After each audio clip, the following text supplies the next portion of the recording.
role model o gabay sa paglaki. Yan ang pangunahing papel ni Ninong at Ninang sa buhay ng isang bata. Pero ang malalaking gastusin gaya ng matrikula, dapat ba ay sagot nila? Tungkol dyan ang problema ng isang ginang na bibigyan natin ng payong kapatid. Sabi niya, "Dear Chiki, ako po si Gemma, 28 years old, single at walang anak. Pinipilit ako ng kumare ko na sagutin ang tuition ng anak niyang nag-aaral sa private school. Dati kong kaeskwela ang kumare ko kaya kinuha niya akong ninang ng kanyang anak. Hindi kami ganun ka-close, kaya laking gulat ko nang mag-chat ang kumare ko para humingi ng pambili ng school supplies ng inaanak ko. Sinabi ko sa kanya na wala akong extrang budget.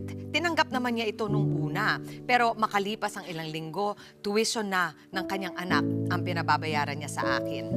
Kahit ilang beses ko siyang tinatanggihan, patuloy pa rin siya sa pangungulit. Tinawag pa niya akong madamot. Dahil nakakapag-travel daw ako, pero pagdating sa inaanak ko, wala akong mailabas. Responsibilidad ko ba talaga bilang ninang na sumalo ng gastos para sa inaanak ko? Nagmamahal, Gemma Canlas." Ang unang gusto ko sabihin sa iyo, Gemma, ay kitang-kita ko naman na napakabuting ninang mo dahil inaalam mo talaga kung ano ang iyong mga obligasyon. Kaya diretso na tayo sa ating payo at paalala. Unang-una, kagaya ng sinabi natin, hindi po. Ang obligasyon or ang hinahanap sa ninang po ay suportang emosyonal at spiritual. Hindi po yung sa aspetong pinansyal. Wala pong kinalaman ang pagnininang at ninong doon. Yun.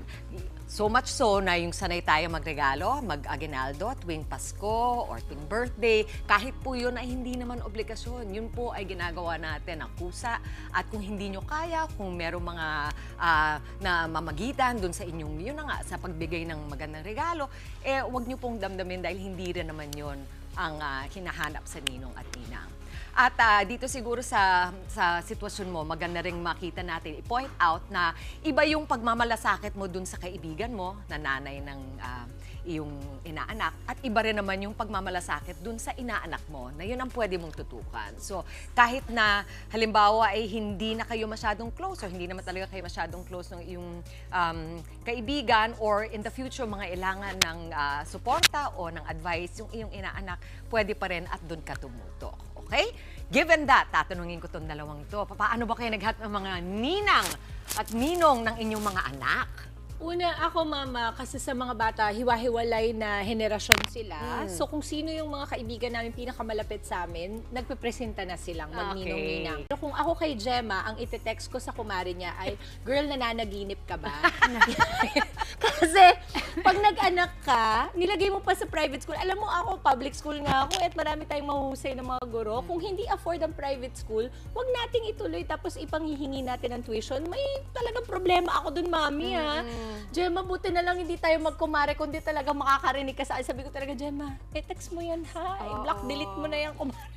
Kasi pangangailangan niya, yung kanyang obligasyon bilang ina, yun ang dinudulog niya doon sa kaibigan kay Gemma, hindi yung pagiging ninang niya. Hindi, ba? kaya di ba mami, may biro nga na kapag sinabi sa'yo na, "Huy, mag-anak ka na ulit, hanggang nalalahin nyo." Alam mo, sinasabi ko talaga, ikaw ba magpapatuition? Kasi pag ikaw magpapatuition, G tayo, di ba? Pero at the end of the day, Joke lang yun.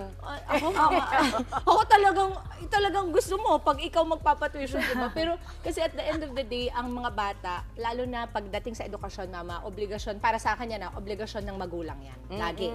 So kung ninang ka, wag kang ma-pressure. Sabihin mo lang sa kanya, anak mo yan, ikaw dapat yan, responsibilidad mo yan. Ayun. So, nasa nanay din pala, yung para rin alam ng ninang kung ano yung ine-expect mo sa kanila. Papaalam mo rin. Oo, mama, kasi para sa akin, kumbaga, kunyari, nakuha ka nga ng ninong o ninang, yun nga, it's really more of the spiritual, the guidance, yung para ka rin tumatay yung pangalawang magulang, but not to the extent na ikaw sasagot ng mga finances, lalo na pagdating sa eskwela.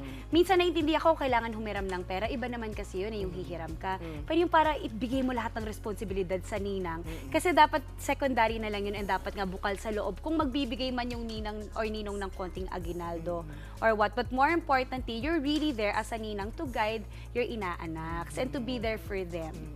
kumbaga, parang yung pera medyo ano ako doon. Hindi, Oo, parang klaro mali. naman. Pero siguro Oo. si Gemma, kailangan lang talaga niyang marinig galing sa iba Oo. na hindi mo talaga obligasyon yun. Oo. At saludo pa rin kami sa'yo dahil gusto mong malaman kung ano na nga ba ang obligasyon mo. Oo, at bilang saka sorry, last add ko na rin, bilang magulang din sana, wag naman natin ibigay sa mga ninong at ninang yung ganong responsibilidad, di ba? Dapat magkaroon tayo ng konting, how do you say that, mama? Konting hiya?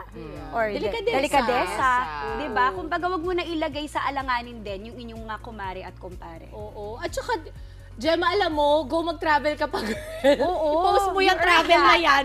Kasi pati yung travel, sinisita ko, kung may mali talaga, pag-usapan yung friendship ninyo, kailangan yung I-reassess. i-reassess yan. Kasi minsan yung mga prioridad natin bilang tao, mama, no? Nagkakaroon tayo ng problema pag sa prioridad. Oo. Oo. Bigyan mo na nga rin ng payo yung kaibigan mo galing kay Dimples, di ba? Sabihin Walang mo. masama sa public school kung yun ang kaya mo. Oo, walang masama. At tinan nyo naman itong ating Public ano, school di ba? ako. Edukasyon Mga pa rin public yan. school. Basta live within your means ang sa akin. Kung hindi kaya, wag ipasa sa ibang obligasyon. Kung hindi kaya, wag mahiya na dito tayo, kung tutuusin minsan ng mga bata, pag ina-acknowledge mo pa nga kung ano yung medyo kakulungan sa bahay, na-inspire sila to dream bigger, di ba, mama?